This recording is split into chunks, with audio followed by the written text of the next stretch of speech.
со многими артистами и коллективами. Но, наверное, самый первый коллектив, с которым он начал творческий путь, это фольклорный ансамбль «Шонкёглеры».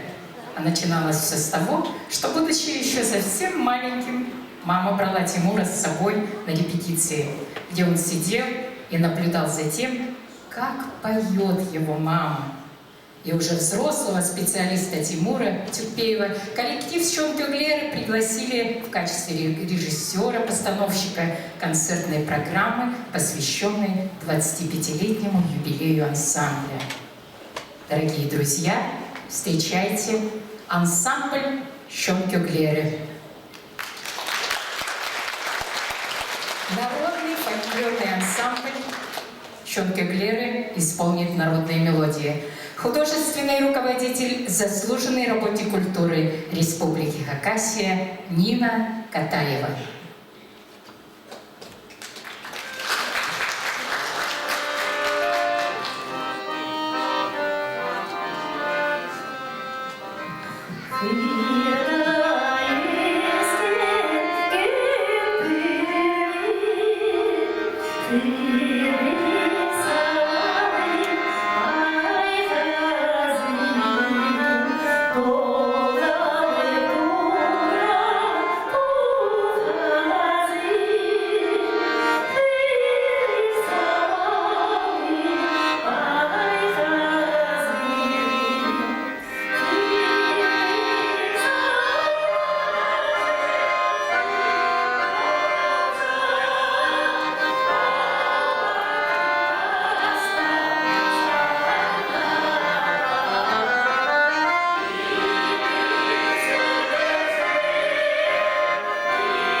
Ансамбль